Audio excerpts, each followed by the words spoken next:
비상계엄 사건을 수사 중인 검찰 특별수사본부가 조규홍 보건복지부 장관을 불러 조사했습니다. 육군 수도방위사령부와 방첩사령부에 대한 압수수색을 진행하는 등 군에 대한 전방위 수사도 이어가고 있습니다. 취재기자 연결합니다. 김다현 기자. 네, 검찰 특별수사본부입니다. 네, 먼저 검찰의 조규홍 장관 소환 조사 어떤 의미로 봐야 할지 짚어주시죠.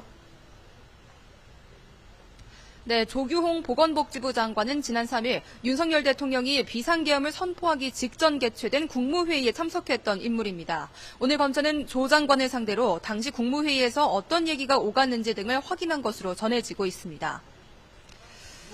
이와 함께 비상계엄 포고령에 전공의 등 의료인들이 본업에 복귀하지 않으면 처단한다는 내용이 담긴 경위에 대해서도 조사가 이뤄졌을 것으로 보이고 있습니다. 조 장관은 오늘 오후 2시 반쯤 조사를 마치고 취재진을 피해 청사를 빠져나간 것으로 파악되는데요. 오늘 조 장관 소환은 검찰 비상계엄 특별수사본부의 첫 번째 국무위원 조사입니다.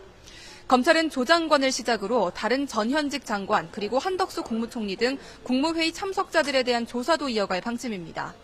또 직접 계엄을 선포했고 내란의 우두머리로 지목되고 있는 윤석열 대통령을 조사하기 위해 다지기 작업에 힘을 쏟는 것으로 보입니다. 예, 군 지휘부를 상대로 한 수사도 연일 진행되고 있죠? 네, 검찰 특별수사본부는 오늘 오전부터 군 검찰과 함께 육군 수도방위 사령부 그리고 이진우 수도방위 사령관 자택 등에 대한 압수수색을 벌이고 있습니다. 소방사 소속 군사경찰 특임대 등은 비상계엄 선포 직후 국회 봉쇄 작전에 투입된 바가 있습니다.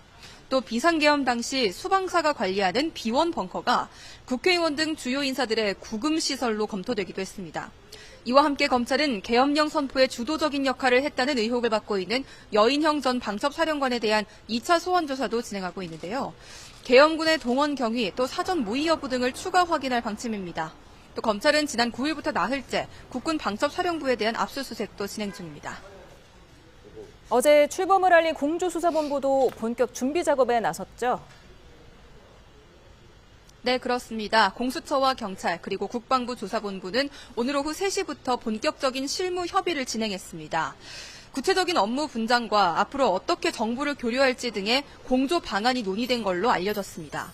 공조수사에서 배제된 검찰은 불쾌함을 드러내면서도 공조수사본부와 소통하겠다는 입장을 밝혔는데요.